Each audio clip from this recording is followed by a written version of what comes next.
Thank you. Wow, it's been an exciting 2 days, and I am so thrilled to have our closing fireside with Mr. Stephen Ross, who is the CEO and chairman of Related Ross and Miami Dolphins owner, and Mayor Keith James of West Palm Beach.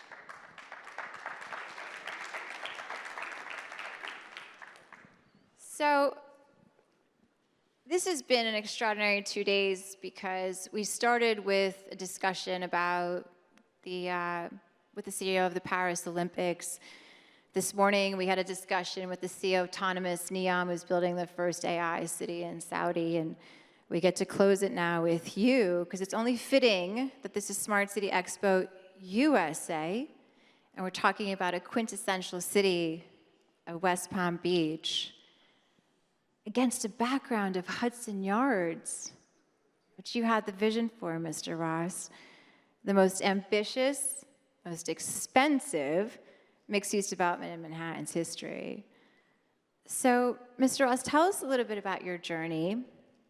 What inspired you to do the work here at Hudson Yards and then to go all in West Palm Beach a few years ago? Well, I mean, I entered the real estate field and really in the affordable housing sector, looking for a profession and trying to do something where I could provide good, but at the same time sustain myself. And always having a passion for cities, wanting to live in a city, in a walkable neighborhood. You know, I think the Paris idea of the 5-minute city is something, or 15-minute city is something that I always kind of aspired to.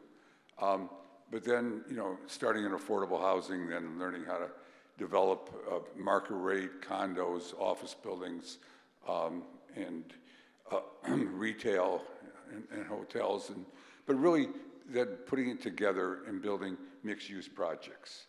And I think what I really always saw as I grew and kind of both bringing up a family and living is really creating live, work, play environments, because congestion in the city and sustainability is so hard to overcome, and it's something that's needed, and we keep on paying for things to go further and further out to provide for the people when people want to live together. And the future of the world that we see going on today is people moving into cities, and people want to live in cities. So the importance of cities and how they work is something that, to me, was challenging, and something that was really worth getting involved in. And so, I mean, building Hudson Yards was really creating what I call a live, work, play environment. Now, it could only be in New York, and also at the income levels that it was at, but it was in the middle of New York City. I mean, when we did Time Warner Center, which was really a mixed-use project with 6 uses in one building, and then it's kind of like growing the progression, and now I have the opportunity to really, at this stage of my life, to really be involved, very fortunately, in West Palm Beach, Florida, and Florida is really where I'm originally from, before I moved to New York and after I finished school, so it's very exciting. And so, Mayor James, I know part of the reason that he's gone all in on West Palm Beach, and he'll talk about that in a second, is a testament to your leadership. And you were a commissioner for 8 years. Yes. You had strategic plans and finance plans, but did you ever envision this, where we are now? No, I would be lying to you if I thought I had looked into my crystal ball and saw what is happening in my city back then. Actually, when I ran for office 2019, it was a much different story for West Palm Beach. First of all, the city itself had not had a new Class A office building in over a decade. Secondly, in the 3 years, I was first elected in 2019. In the 3 years immediately prior, in each of the 3 years immediately prior to my election, West Palm Beach had 18 murders, which basically meant that on a per capita basis, West Palm Beach was the murder capital of South Florida. That's not exactly what the Chamber of Commerce is going to put in its headlines when it talks about a city. That's not going to attract businesses to the city. So when I ran on the position that public safety was job one. In my view, we as a city needed to get our act together from a public safety standpoint to even begin to attract someone who might want to build a Class A office building. So it was a much different picture for the city when I ran after getting elected, and I had no idea about what was coming down the pike in terms of explosive and transformative growth. So tell us, let's talk about West Palm Beach. Tell us what you're doing. Tell us how you're modernizing West Palm Beach, and Mr. Ross, That question's for you. Yeah, it's for you. Love to hear. Tell us your vision for West Palm Beach. I know you're attracting a lot of schools and universities and hospitals. Like, give us a bit about. I think it's all really happening as a result of all the change that's occurring, and I think COVID really kind of precipitated a lot of that. I had a home down there and went there for when the pandemic was here, and saw what was happening and the change that was occurring. And I looked around for the first time because I really was working in New York and saw what Florida really meant. Florida was probably one of the best business states in the country, if not the best, from that perspective. There's no income tax in the state of Florida, and the state constitution prohibits an income tax, so there'll never be an income tax. So it is so pro-business, and they don't want to become California. But Florida's never really attracted business. I mean, it's really been a place where people feel good about because it's tourism and it's also agriculture, and that's their main income. So it's a AAA rated state. And then, so I looked at it and seeing the change that was occurring, and saying, well, what can happen here? And so I saw in South Florida is different than the rest of the state of Florida. And South Florida is being Miami-Dade County, Broward County, and Palm Beach County. And Miami, I didn't see how could it possibly happen in Miami. I had gone to high school there. I knew Miami, but it's the most exciting city in the country. But it's also the only country in the world that has a different culture than the country. And it is so congested, it doesn't really allow itself for corporations to really move there. There is no land, there's no land to build schools and all the requirements that are needed for real growth as a place. Broward County is a very small county land-wise. It's fairly built up. There's no really unincorporated land in the county. And Palm Beach County is the biggest county in the state. In fact, it's the biggest county east of the Mississippi. And it has 1.5 million people. And if you drive from one end to the other, north and south, at 80 miles an hour on the freeway, it'll take you 50 minutes. So that's how big it really is. And it's the same way east and west. So I really looked at it then and seeing the business climate changing, and I said, well, what does this place need to really grow and take advantage of the change that's going to be occurring in the country? And so, we looked at it, and what it needed to start with the hospitals. It had a very poor hospital system there. It was private hospitals, and people would say, if you get sick, where do you go? And the answer was the airport. So, that's not really a way the city can really work.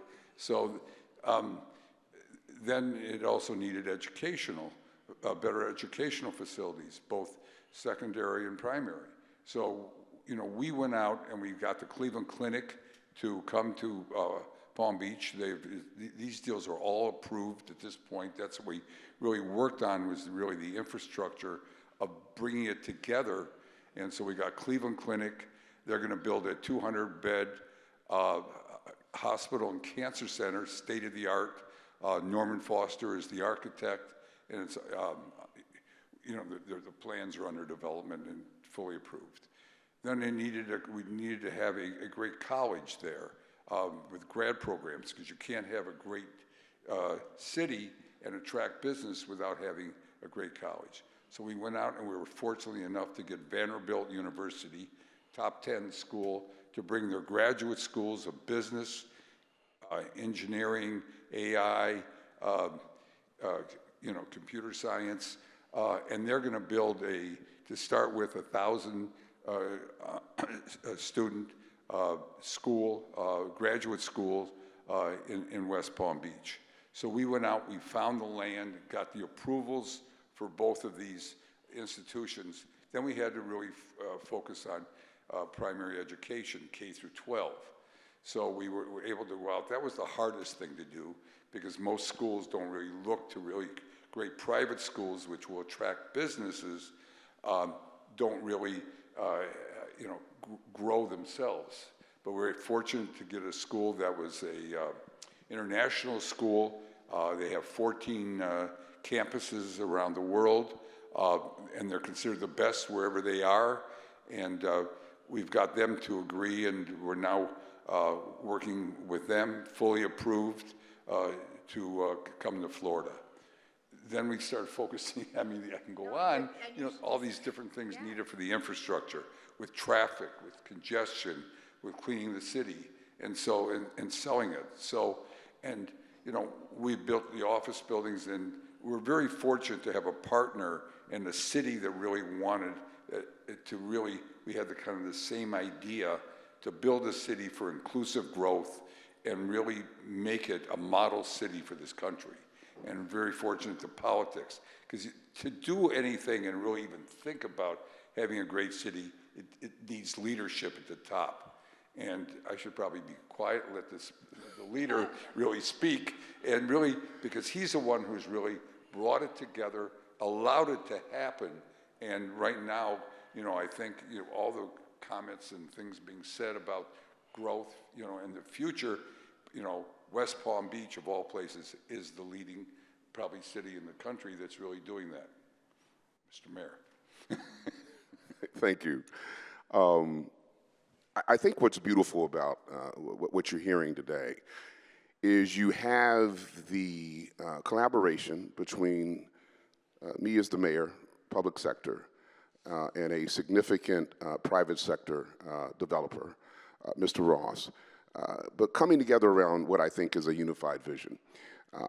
My vision, my North Star that I say all the time, is to make West Palm Beach a community of opportunity for all. I campaigned on that well before this growth. All that means, in short, is inclusive growth. The benefits of this growth have to extend to all four corners of my city. And West Palm Beach has seen growth spurts before. Inevitably, however, there were certain communities, certain zip codes, certain neighborhoods that were left out and left behind. I did not want that to happen under my watch. So as I heard from Mr. Ross about his plans for the city, I continued to emphasize inclusive growth, and it resonated with them. He was in simpatico with me on that. So what you see is public sector and private sector coming together, not just to develop buildings. And I make it very clear, I don't want someone to just build pretty buildings in my city. I want a partner to help me build a community. And Stephen has been true to that. Well, you also talked, when we were speaking earlier, you talked about related together. That's a very important initiative, and you're bringing all these businesses to West Palm Beach that are focused on workforce innovation. I know ServiceNow is a big partner of yours to make sure that you're building an economy of the future. Tell us about Related Together and those initiatives. Well, I think, to attract businesses, you got to make it where they can attract talent. And that's the whole, ability to really grow a city. It's the jobs that you're creating, and you sell it to the corporations to want to locate there it's a place that they can attract the best talent possible. That's what they're looking for more than anything else. So we were looking to create a city that would attract young people and have those things that young people want to have and wanting to relocate there, because, and the idea that in Florida, when people thought of West Palm Beach, you thought, well, that was a place for my grandparents. so we had to really change that whole image. And, and young people today want to be more involved. It's a different generation. And so we want our tenants to be involved and part of that community. So we set up Related Together, which for all our tenants, we're charging them $1 a square foot that goes to this nonprofit, and that they will work and their employees can work in really doing these philanthropic things to benefit the city. And I think that's so important because it brings the city together. What makes great cities where people feel good about the places where they are and they're part of it. And this is a way of making people feel a part of, the city and also the corporations, that they're part of it. And I'm sure we'll get a lot more out of them and, and attract them. Right now, all these things I'm talking about, and doing, I'm only hoping, because right now, we are attracting some tenants, but our growth and where we have to be, is a lot more than where we are today. But I think when people go down there and just the way the press is really kind of reporting the excitement that's taking place, I think it's working. But it's so important to get people all to feel that they're participating and making a place, and so that's why we set up this nonprofit. Well, Related Together is really a funding mechanism. So it's one thing to talk about inclusive growth and benefits, et cetera, but what Related Ross has done, and I don't know if it's been done anywhere else in the country, is put together a vehicle where there will be a sustainable flow of funds. I think the estimate from your team, Steve, was that at its peak, Related Together will bring in $2 million a year. I'm hoping it's a lot more because I'm expecting it to be a lot bigger. Well, okay, all right. We're projecting today. Even if it's only $2 million, a lot bigger. Having a flow of funds, again, this is about real money, a flow of funds, $2 million a year to go into some very needy communities in my city. It shows the collaboration. That's private sector dollars. But that shows how we're collaborating, public sector, private sector, to pursue a vision. So it's not just, Related is not just building some beautiful buildings, which you are, but you really are helping us build a sustainable community. I think what we've done with Palm Beach State College is providing, what we did was we went into the community, which was primarily a minority community, and there was a lot of crime there prior to the mayor taking office. And what we did was we set up a program where every student there would get a scholarship to Palm Beach State, which was a 2-year school. It was really in the county. They have about 80,000 students today across the county. But that, more important, we brought in guidance counselors in the 9th grade to let them know that what their opportunities were so they would stay in school. Because there was a lot of crime, as the mayor, indicated prior to him taking office, and a lot of it was drugs. So the way of letting people know there is a future out there. And also, as you grow a city, you need workers in that city that are trained and have those skills and don't have to relocate because it's very expensive to relocate. So it was something that allowed that everybody benefited, and I think would be great for the future of West Palm Beach for the growth, that's occurring there. Well, absolutely, but Stephen, you're being very humble because you provided the initial seed funding for that, which was $8.5 million. That deserves some applause, ladies and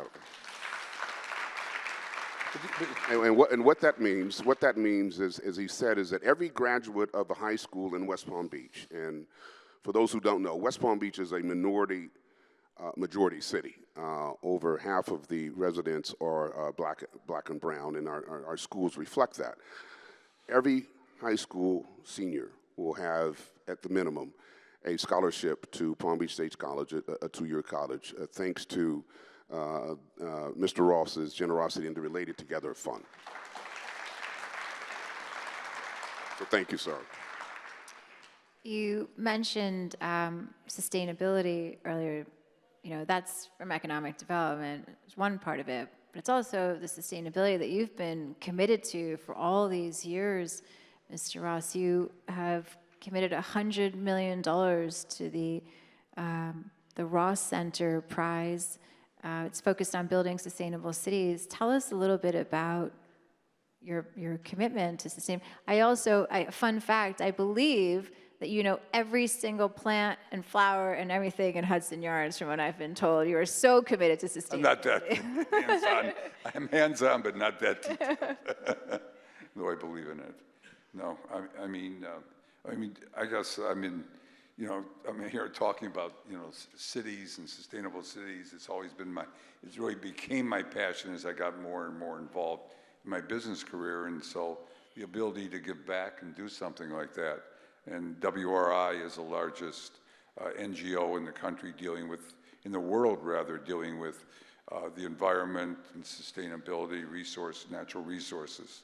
So we set up a center for sustainable cities that I endowed, and we have a prize, the Ross Prize, that goes out to cities. And we've been getting over 200 cities really putting in applications for the prize. They get paid $250,000, the winner. And it's something that's really growing. We've had it now for about 5 or 6 years. And the Ross Center is the largest NGO in the world dealing with sustainable cities, primarily in less advantaged countries than the United States, though we are headquartered in Washington. And the work that it does around the world is fantastic. And it's something that I think is really needed today. The future is the cities, the growth of cities. Well, we also have to talk about your commitment to sports. Miami Dolphins, bringing F1 to Miami, how transformative that's been. And I think you're hosting 8 matches for the FIFA World Cup. Well, this year. Yes. Yeah. Yep. No, sports is something that really brings communities together, cities, together, the citizens, everybody. It's like a utility, and if you're in a large enough city that's able to have sports teams, there's nothing like it in bringing people together. And so, I was fortunate enough, and one of the reasons I was interested in buying and owning the Miami Dolphins is that I saw that opportunity, and now we were able to. I think the first thing we did was able to keep the Miami Open tennis tournament in Miami. They were looking to leave because they outgrew their facilities in Key Biscayne, and they were either going to Mexico or Orlando, and so I kind of said that I could probably put them at our stadium. In the land, we had 275 acres of land. There was parking lots, so we were able to keep them. I showed them that it could really work, and we were able to keep the Miami Open, and we're now, I think, in our 4th or 5th year, and if you saw it this weekend, we've doubled the attendance than they've ever had, and it's turned out to be a great facility. And then the opportunity to bring Formula One. They were looking to be in Miami, and they had asked us to kind of get permission to have a street race in downtown Miami on the waterfront. Well, we tried, but they told me we didn't think that was possible, and that we could do it at our stadium because we have 275 acres. And they said, thank you, and we'll come back if we need you. So they looked around the country. They came back about 6 months later, and we showed them. They saw what we had done with the Miami Open, and so we brought Formula One to Miami, which is really a great economic development generator for the city, the whole area, the whole South Florida. It's probably well over $100 million a year of benefits, and so that's become kind of the most important Formula One race next to probably Monaco in the world. And then we have the World Cup tennis tournament, soccer, and we have regular soccer events, having brought the European teams, the great teams, to this country. And we'll probably have a match with one of the first I can't announce it, but I think one of the European, I better not talk about that. But anyway, read the papers. It will be coming. Bringing the great teams to Miami to play a real match. But so, I mean, there's a lot of things that how sports brings the communities together and how it really spurs growth, excitement, entertainment, and increases really the kind of experiences that people are looking for. The theme of our conference is Future Ready Cities. Not everyone has the privilege of being able to have a partnership like this. But Mayor James, what advice would you give to mayors and city officials out there about developing a partnership like this? Thank you. That's a very good question. I think the first thing, if you are a mayor, you need to do is have a vision for your city. You are there to lead the public. So whatever your city's strengths are, understand what their weaknesses are, but have a vision. And I think as you go around and talk to the private sector, you need to articulate that vision and make it aspirational, make it big, dream big, and articulate that vision and recruit members of the private sectors to join in with you in the implementation process. But it begins with you as the mayor of the city to reimagine your city and what do you want your city to be. I can't speak to that. Each of you knows what your city is, but the key is A, articulate the vision, and B, recruiting partners from the private sector to help you make that vision a reality. They are there, believe me. They are there in your city, potential partners, and if your vision captivates them, you will be able to find partners in the private sector and the philanthropic sector, quite frankly, who are willing to help you make that vision a reality. I totally agree with you. I mean, I was fortunate enough, that we met and I wanted, my profession was developing real estate and then seeing the opportunities. But then hearing and working with him, you need to have a partner. And it's really a partnership that everybody wins because the community wins and you're doing the things that, and there's so many people that are out there that I think that are very successful businessmen. They're retired and you can call upon them and it's not all about money. And that's the whole thing. It's not all about money. It's really, really enhancing everybody and bringing up the city. And because in every city, there's still so much to be done, and especially today as the budgets become less and less, and the issues that we have, in this country, and the growth that's occurring and the change that's occurring. So, I mean, there are people out there that really want to participate, and I think, I was fortunate enough to be able to work and being in a community that had the leadership that was there that saw it the same way. But I don't think it really can exist anywhere, and it should exist. Absolutely, because it's all about making our cities better and greater. And as the mayor of the city, that is your responsibility, hopefully, to make your city a better city than it was before you became mayor. I'm sorry, did I interrupt your conversation there?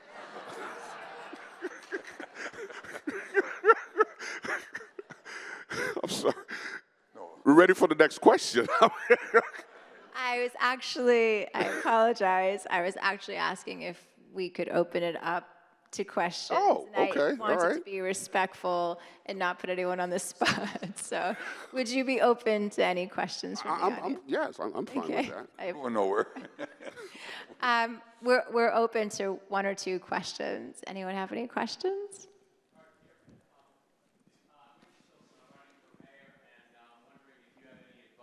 Mr. Ross, for Whitney Tilson running for mayor in the Democratic primary, whether I or the next mayor in January here in New York City, what advice you would have for us? Wow. Move to Florida. Yeah, you moved to Florida. Yeah. I'm sorry. I'm sorry. Hey, that's what I did.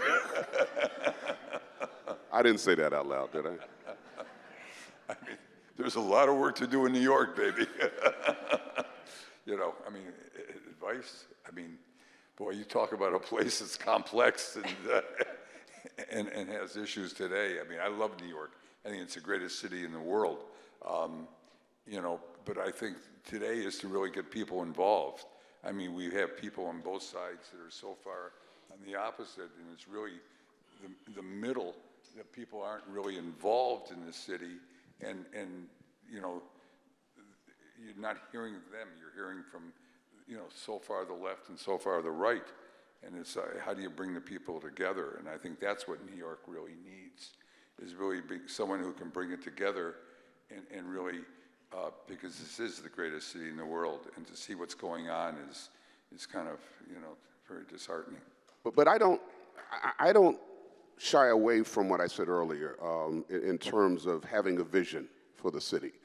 If you're going to lead this city, you need to tell the public what you want to do, what do you want the city to be in the broadest aspirational terms. Because at the end of the day, we as elected officials, we as politicians, we need to sell hope. And so, again, I don't know enough about New York, but I subscribe to the same theory that I articulated earlier. Develop your vision for what you want the city to be and articulate that and make it happen. It needs real leadership. I see a question up front. Do we have a microphone? Two questions, actually. Which one?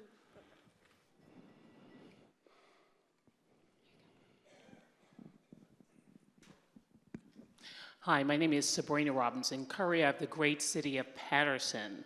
I so admire what this partnership is doing in the lives of the residents, because at the end of the day, it is all about the residents.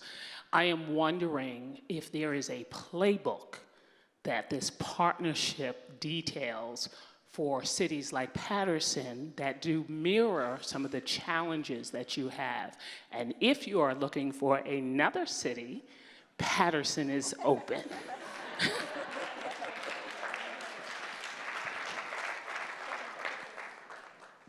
Well, and I'll let, because I think the question was really designed for you. She doesn't want me to come to Patterson to be mayor.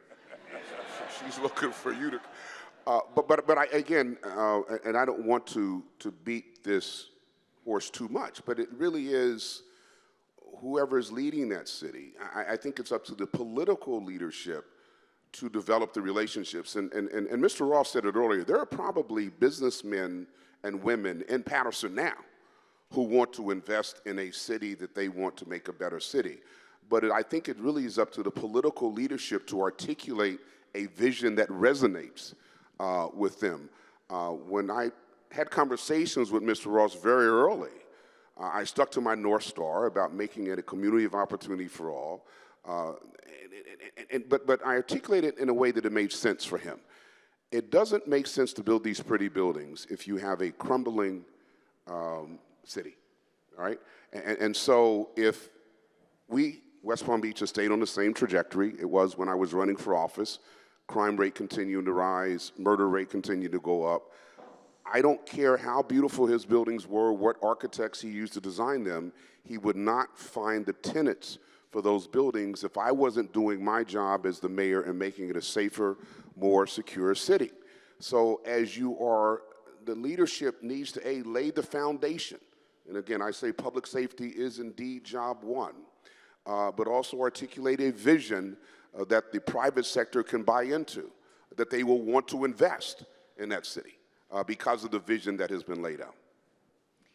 Well, I think we need to wrap it up, and I want to thank you both for such an important discussion, and all of us have our eyes on West Palm Beach and the kind of partnership that both of you have put together, and for building a modern, inclusive city. And so everyone, please give a round of applause, Mayor and Mr. Ross.